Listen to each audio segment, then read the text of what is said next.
Yan. Shout out mga idol. Meron kasi akong mga nababasang comment, kung ano yung mga comment na para bang nagmamayabang daw mga tigaleen ko dahil malaki yung sahod dito. Pero para sabihin ko sa inyo mga idol, dito kasi sa abroad, hindi tayo hindi tayo pataasan ng sahod dito. Alam niyo yung mga ginagawa kong video about dito sa sahod namin sa leeng ko. Hindi namin pinagmamayabang to. Totoo talagang malaki yung sahod dito. Pero for your information, hindi namin pinagmamayabang. Kumbaga, nagbibigay lang ng inspirasyon sa mga gustong magtrabaho dito sa leeng ko. Marami din kasing mga umaalis dito, mga nahihirapan sa trabaho. Pero kung ang motivation mo naman ang sahod, walang problema dito sa company ng leeng ko. Tapos ito yung company naming bago, yung building na yan. Tapos ito yung luma, yan naman yung luma. Meron kasi tayong mga nababasang comment na para bang yun nga na para bang nakikipagkompetensya tayo sa ibang sahod dito sa Czech Republic.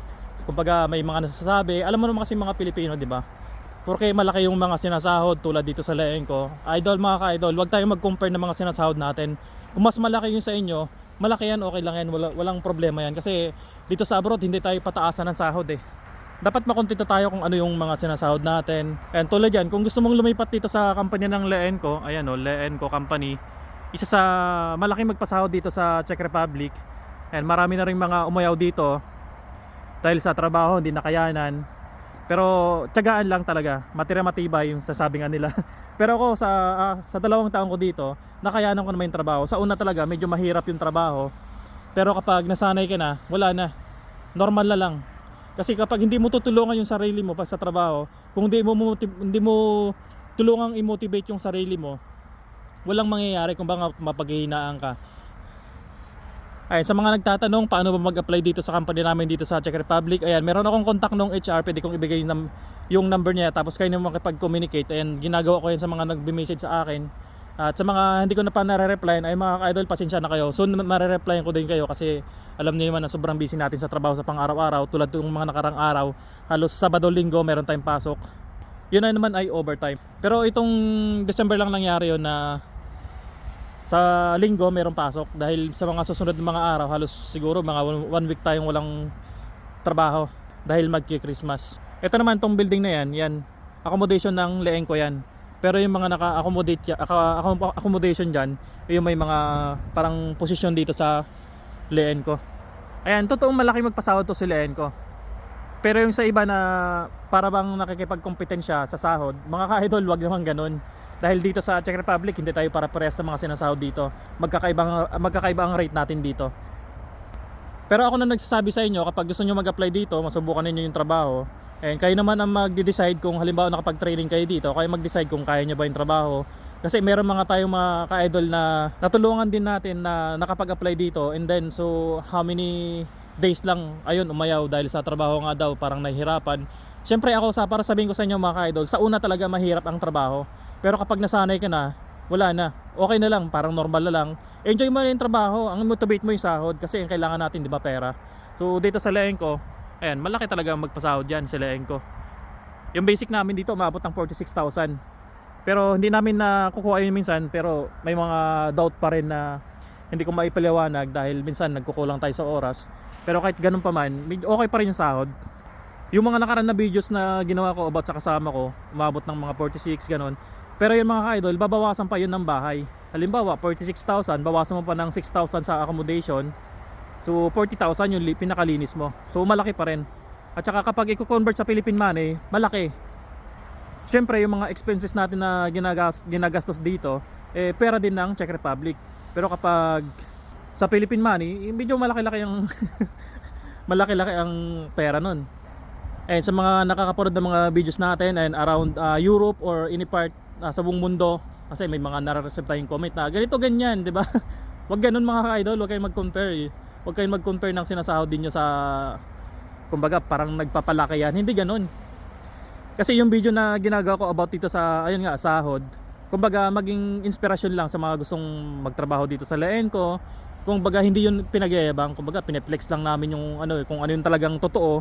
Kaysa naman gumawa ako ng video ng puro kasinungalingan, di ba? At least ay lang mga ka-idol. At sa mga hindi pa pala naka-follow dyan sa TikTok account natin, sa YouTube channel natin, huwag niyong kalimutang i-follow at subscribe yung channel natin, Idol sa Europa.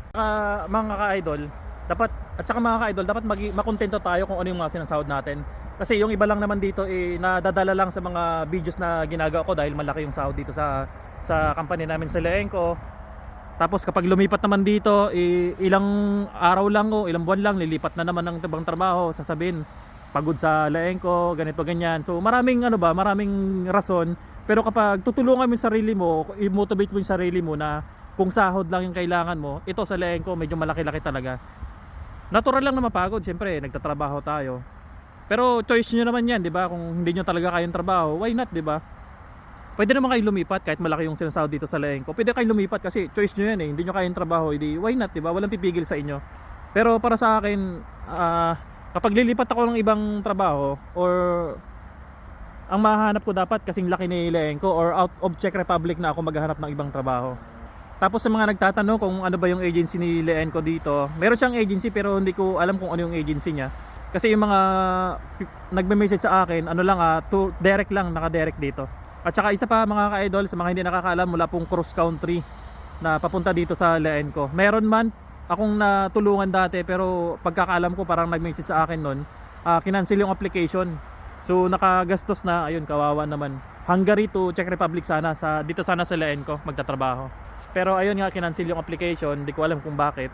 Ayun, sa mga nagtatanong din kung pwede ba yung cross country dito, mga ka-idol, hindi po siya pwede ng cross country. Naka-direct lang siya talaga dito, nandito ka sa Czech Republic na pwede mag-apply dito. Ayun lang, tiyagaan lang sa trabaho dito sa Leenco. Kailangan tulungan mo din sarili mo, motivate mo sarili mo. Kapag sumahod ka naman, okay naman na. Ayan, sa una lang talaga lahat, medyo mahihirapan magkakapag-adjust sa trabaho. Pero kapag nagkapag-adjust ka na, wala na, okay na. Tulad ko, nung unang araw ko pa lang dito sa Leenco dati, halos talagang mapaparesign ako dahil sa trabaho nga, medyo mabigat-bigat. Pero nung tinulungan ko yung sarili ko, minotivate ko yung sarili ko, ayun, nakapag-adjust tayo ngayon, 2 years na tayo, continuous pa rin tayo dito sa Leenco. Ayan mga ka-idol, continuous pa rin yung trabaho natin dito. So paparinyo pa rin tayo dito. Ayun lang mga ka-idol, share ko lang, no. Ayun, sa mga hindi pa pala naka-follow dyan, huwag nyong kalimutan yung follow account natin, Idol sa Europa. Sa TikTok account natin, Idol sa Europa. Sa YouTube natin mga ka-idol, ayun, kunti pala yung subscribers natin doon, baka pa-support naman ang channel natin. Ayun lang, ito yung service natin, bali pauwi na tayo. Yung Kukirin G2 Pro, ito araw-araw kong ginagamit service natin. Pwede naman tayo bumili ng sasakyan pero hindi pa tayo marunong mag-drive. Dito pala mura lang yung sasakyan dito, may mga kaibigan tayo katrabaho na dito, nakabili na ng sasakyan dahil sa company ng Leenco company. Yan yung lumang building, connection yung bago, ayan yung bagong building ngayon. Ayun lang mga ka-idol, and follow for more.